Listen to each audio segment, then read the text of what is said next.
Fala, investidor! Tudo bom com você? Aqui quem fala é o Daniel Varenga, o investidor raiz, e hoje nós vamos para mais um vídeo direto ao ponto, onde eu vou falar sobre as ações da Klabin. Então, se você quer saber se vale a pena ou se não vale a pena investir em Klabin, vem comigo no vídeo até o final, pois eu vou deixar aqui a minha opinião sincera sobre a empresa. Antes de entrar nesse conteúdo, eu já vou logo te convidar para você se inscrever no canal, ativar as notificações clicando no sininho para você não perder nenhum conteúdo novo. Estamos atualmente em temporada de resultados. Aqui no canal você fica por dentro da análise dos resultados de várias empresas da nossa bolsa. E também deixar likezeira para dar uma força para a gente continuar crescendo, beleza? Vou deixar na descrição desse vídeo o link para você ter acesso ao meu curso gratuito. Nesse curso eu te ensino a forma mais fácil e segura para você iniciar seus investimentos na bolsa de valores. Então é só você clicar e destravar o seu acesso. Agora, sem mais delongas,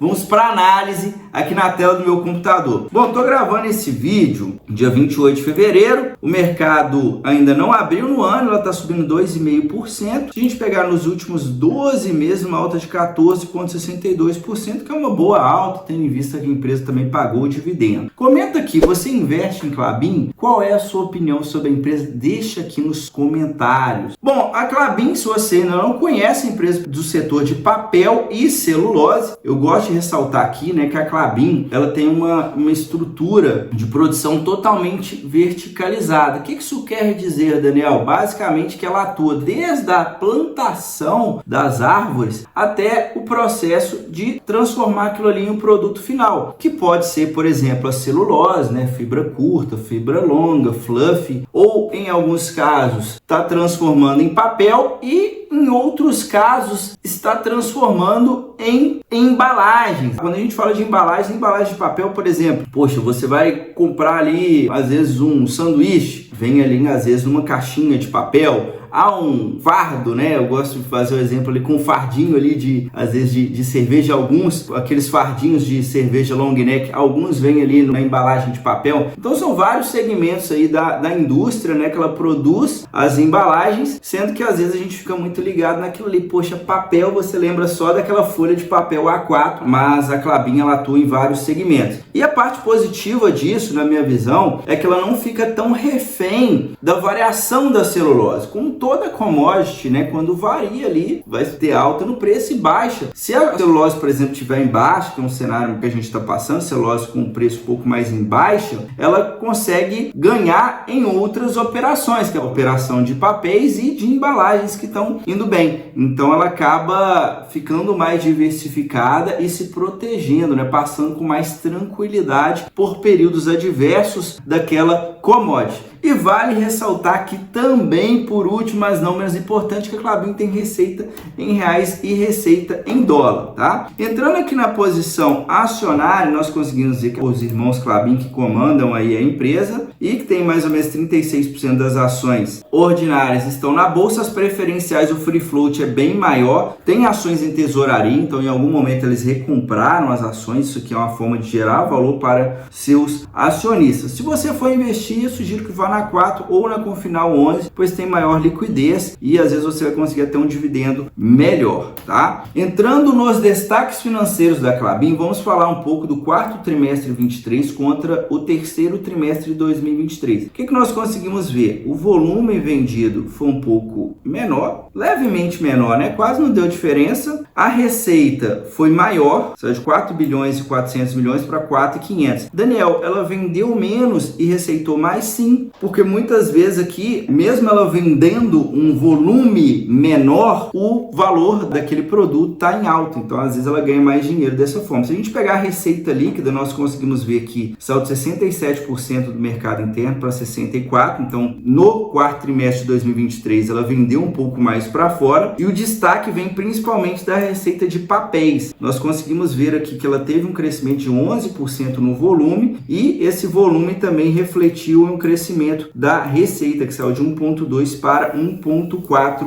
bilhão. Nas outras operações aqui, né, teve uma queda na questão das embalagens e uma leve alta na questão da celulose. Olhando para o EBITDA, um crescimento muito bom de 24% do EBITDA ajustado, saindo de 1,3 bilhão para quase 1,7 bilhão. E o lucro, né, o lucro a gente não precisa ficar olhando tanto, mas o lucro cresceu que 51%, saindo de 245 milhões para 370 milhões. Quando a gente compara com o quarto trimestre de 2022, nós conseguimos ver que a receita caiu 11% e o EBITDA caiu 12%, saindo de 1,9 para aproximadamente 1,7. Principalmente, né, devido à questão da receita aqui de celulose. Olha só que eu falando que a celulose estava em um período de alta ali, né, um patamar de preço mais favorável no ano de 2022. No ano de 2023 teve essa piora na cotação da celulose, mas ela tem as outras operações que acabam segurando o resultado. Se a gente olhar aqui para a celulose, olha só, saiu de 1,8 bilhão para 1,3, uma queda de 25% na receita, justamente devido a essas oscilações no preço da commodity, beleza? Mas no geral eu vejo como um bom resultado frente ao trimestre anterior. Se nós analisarmos frente ao mesmo período do ano passado, teve uma queda, mas é normal, né? A empresa vem se segurando bem, na minha visão, mesmo diante de um cenário mais adverso.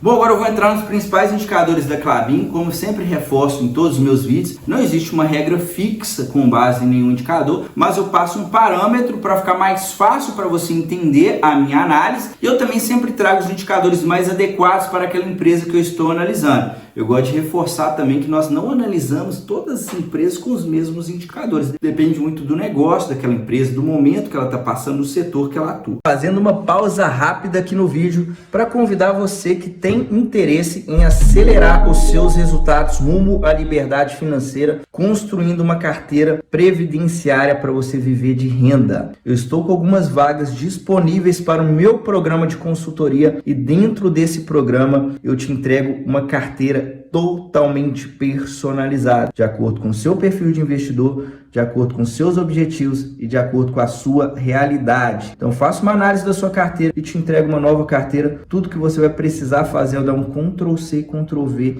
e colocar o dinheiro para trabalhar. Então se você tem interesse, vai ter um link aqui na descrição desse vídeo, é só você clicar e me chamar lá no WhatsApp para mais informações. Bora para cima, rumo à liberdade financeira. Então vamos lá, cotação no dia 16 de fevereiro, 4,32, estou falando da ação com final 4, KLBN4, ação preferencial. Valor de mercado 24 bilhões, então é uma empresa que já tem um porte médio na nossa bolsa, não é uma empresa pequena, tá? Dívida líquida sobre EBITDA 3,4 vezes. É uma dívida alta, vale ressaltar isso, eu considero até 3 vezes. Uma dívida equilibrada, passou de 3 vezes, é uma dívida alta na minha visão. Todavia, quem investe em Klabin, quem já acompanha a Klabin, deve estar ciente que ela trabalha assim com esse endividamento mais alto, é normal, pois é uma empresa que costuma fazer vários investimentos para aumentar a sua capacidade produtiva. Nós tivemos aí o projeto Puma 2, que entrou em operação a segunda máquina recentemente. Então é uma empresa que vem buscando expandir as suas operações, aumentar a sua capacidade produtiva para que assim ela consiga gerar mais receita, melhorar o seu lucro operacional, etc. Então é normal ela ter períodos de uma alavancagem maior, mas isso depois reflete uma produção maior, que reflete um resultado melhor também. Quando a gente olha para a liquidez corrente, que é um indicador para a gente medir os passivos que a empresa tem que pagar no curto prazo contra os ativos que ela tem a receber ou que ela já tem ali no caixa no curto prazo, no período de um ano. 2,70 quer dizer que cada R$1 que ela tem em deveres a pagar, ela tem 2,70 no ativo circulante. Então ela tem uma folga financeira, né? Apesar de ter uma dívida mais alta, ela trabalha com essa dívida mais alongada, de forma que ela consiga fazer o giro das suas operações, fazer os seus investimentos e ainda pagar dividendos. Então é uma empresa que tem uma expertise muito boa aqui na hora de gerir o seu capital. Dividend yield de 5,6% é um dividend yield um pouquinho abaixo do que eu gosto. Quando eu vou investir pensando em dividendos, eu gosto de receber 6% ou mais. O ROI de 23,3%, excelente rentabilidade rentabilidade, tá? O negócio tem uma rentabilidade muito boa, isso aqui é bom. Margem EBITDA de 33%, uma ótima margem. Tanto a margem quanto a rentabilidade são indicadores importantes de analisarmos. Empresas que têm margens elevadas, uma rentabilidade mais alta, isso mostra que a empresa tem algum tipo de vantagem competitiva, que está em um setor onde a concorrência não seja tão alta, e isso aqui é muito bom para o longo prazo. Geralmente eu gosto da rentabilidade e da margem, né? A rentabilidade que é o ROI, eu gosto de pelo menos 10%, e a margem EBITDA eu gosto de uma margem de 15% ou mais. Então, no momento, ela está com uma rentabilidade muito boa e uma margem EBITDA também excelente. Indicador de preço, que é o EV sobre EBITDA, ela está negociando 7,5 vezes. O EBITDA, o Enterprise Value, né? Que é o valor de mercado da empresa, mais a dívida líquida contra o EBITDA, né, que é o lucro operacional que a empresa apresenta. 7,5 vezes mostra, né, que o Enterprise Value da empresa está valendo 7,5 vezes o EBITDA. Olhando para esse indicador, eu diria que está um leve descontinho, que eu considero mais ou menos de 8 a 10 vezes esse indicador, como se a empresa não tivesse cara nem barata. Então 7,5 vezes tem um leve desconto aqui, tá? Mas vale ressaltar que empresa mais cíclica é mais complicado da gente analisar indicadores de preço olhando para curto prazo, porque, por exemplo, pode parecer que ela está sem muito desconto, mas vale ressaltar que a celulose está em baixa. A celulose subindo, esse resultado pode ficar muito melhor. Então é um pouco difícil da gente mensurar preço olhando somente para um indicador de 12 meses, principalmente quando a gente fala de uma empresa mais cíclica, tá? Olhando o histórico do EBITDA, algo muito importante a gente acompanhar a Klabin, aqui nós conseguimos ver a eficiência da empresa, né? O EBITDA, ele vem em uma sequência de crescimento, agora piorou um pouquinho, né? Realmente o ano de 2021 e 2022 foram anos excelentes para a empresa, a commodity estava mais valorizada, né, a celulose. Agora deu uma corrigida, mas ela vem segurando o EBITDA em um patamar muito bom e nós conseguimos ver que é uma tendência de crescimento. Essas bases, em vez, representam depreciação e amortização dos seus ativos que não tem efeito caixa. Por isso que é interessante a gente olhar para o EBITDA quando estamos analisando a Klabin. Olhando para o lucro, olha só, alguns prejuízos. Se você olhar aqui, vai pensar que é uma empresa que dá vários prejuízos, isso aqui não é bom, mas no caso da Klabin não é algo que você precisa preocupar, tá? Por quê? Porque o resultado financeiro dela dá uma distorção nos lucros devido à variação cambial, tá? E também tem a questão da depreciação e amortização. Todavia, nós conseguimos ver, né, que é uma empresa que tem uma constância de pagar dividendos, são praticamente 10 anos aí pagando dividendos. 2021 deu uma segurada devido a esse prejuízo aqui, né, ela teve que segurar, mas agora a empresa vem fazendo alguns hedges, né, algumas operações financeiras para eliminar esse efeito da variação cambial dentro do resultado financeiro e assim conseguir refletir um lucro, né, mais realista, em vez de ficar apresentando prejuízo aqui, sendo que às vezes a empresa está ganhando dinheiro e está apresentando prejuízo. E de lá para cá nós conseguimos ver, né, que ela vem apresentando um bom lucro, todavia deu uma piorada, né, 2023, devido aos fatores que eu comentei agora há pouco, que são os mesmos da queda ali do EBITDA da empresa em 2023, beleza? Olhando o histórico de cotações, salário de centavos, chegou a bater R$5, agora deu uma corrigida, quase uma linha reta para cima.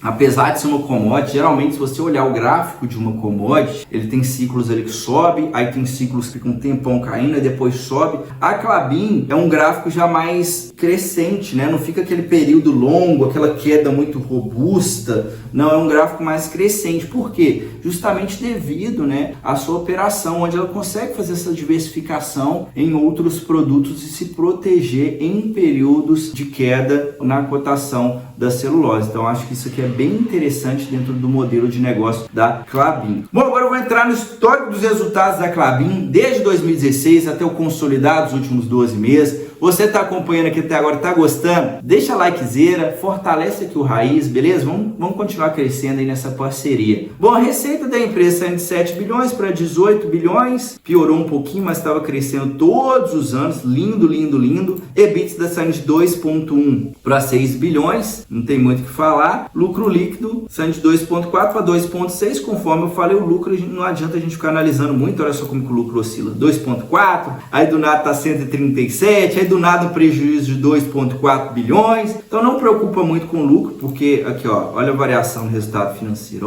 olha como que varia. Isso aqui é uma loucura total. Ó, uma hora está positivo, outra hora está negativo em 7 bilhões, outra hora só está negativo em 91 milhões. Então não preocupa muito, analise o EBITDA. Quando nós olhamos para o EBITDA, somente 2 anos que o EBITDA não cresceu, é normal, tá? Nenhuma empresa vai ficar crescendo ali os seus resultados todos os anos, isso aqui é normal. Mas apesar disso, né, nós conseguimos ver um crescimento muito robusto, né? Saiu de 2,1 para 6 bilhões. É uma piora considerável frente ao resultado de 2022. Todavia, também não dá para a empresa fazer milagre, né? Sendo que um período, a base comparativa estava um cenário muito favorável e no ano de 2023 não foi um ano tão favorável assim, olhando principalmente para a celulose. Então isso aqui é normal, mas ainda assim a empresa vem apresentando um EBITDA muito bom, né? Principalmente se a gente comparar com a série histórica, que é o terceiro melhor EBITDA. Então você tem que estar ciente disso, né? Na hora de analisar, depende muito da base comparativa que você está comparando, de como estava o mercado no período anterior,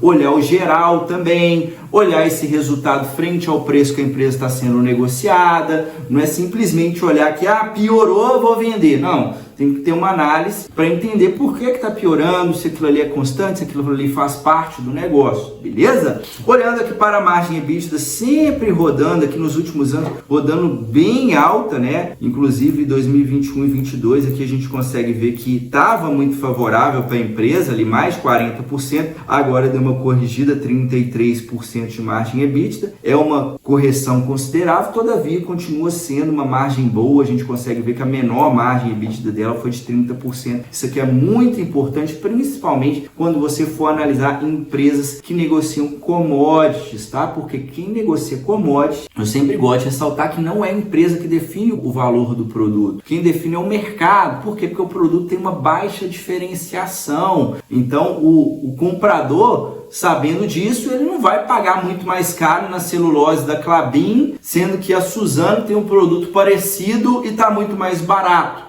Dando um exemplo, então, o que define o preço do produto é o mercado e não é a empresa, beleza? Então você tem que estar ciente disso. Quando a gente olha para a margem líquida, nem vou analisar, tá? Desconsidera. Olhando aqui para a rentabilidade também não adianta analisar muito. Tudo que está ligado ao lucro não adianta a gente ficar olhando muito não, tá? Em relação ao endividamento, sempre dívida alta, tá? Momentos que a dívida chega 4,5 vezes, aí diminuiu, aí ficou no azul a dívida no ano passado, agora voltou a subir devido também à questão que o EBITDA diminuiu. A dívida líquida ela vem crescendo, isso aqui tem que acompanhar, tá? Importante acompanhar. Saiu de 10, 12 bilhões para 20 bilhões, na casa dos 20, mas é o que eu falei, é normal, faz parte da estratégia da empresa. Olhando o fluxo de caixa, ela gera muito caixa, isso aqui é muito bom, tá? Lá, ó, o investimento aumentou bastante de 2020 para cá. Mesmo assim, ela gera caixa suficiente para cobrir todos os investimentos e sobrar caixa aqui para ela pagar dividendos, fazer recompra de ações, amortizar a dívida, etc. E vale ressaltar que esse fluxo de caixa livre bateu o recorde aqui em 2023. Isso aqui é muito positivo, tá? Então, qual é a minha opinião aqui sobre a Klabin? Bom, continua sendo a empresa que eu gosto. Eu particularmente gosto do setor de papel e celulose. Nós não temos tantas opções aqui na nossa bolsa, mas eu gosto da commodity, é uma commodity que tem uma margem interessante. Isso faz com que as empresas consigam passar com mais tranquilidade por períodos adversos. E se você tiver uma boa estratégia, né, para encaixar esse tipo de empresa em carteira, certamente você vai conseguir ter um bom retorno. Vale ressaltar também que para dividendos, no momento ela está com um preço um pouco alto, pensando nos dividendos, tá? Geralmente ali é interessante comprar abaixo de R$4, mas pensando no geral, né, olhando pelo lado ali de potencial valorização, dividendos futuros e tudo mais, ainda vejo em um preço ok, tá? Não vou falar que tá cara, mas também não tá ridiculamente barata. Beleza? Então essa é a minha opinião, ativo que eu gosto, porém, né, analisa com calma, não é tão simples de analisar a Klabin como eu acabei de mostrar aqui no vídeo, então não é daqueles ativos ali para quem está começando, está aprendendo ainda. Eu considero que é um ativo bem interessante, mas de preferência que você já tenha um pouquinho de conhecimento para poder investir, caso faça sentido para você, beleza? Então minha opinião é essa, espero que você tenha gostado dessa análise, compartilhe esse conteúdo com o máximo possível de pessoas para a gente continuar crescendo. A gente se vê no próximo vídeo. Até a próxima. Tchau, tchau.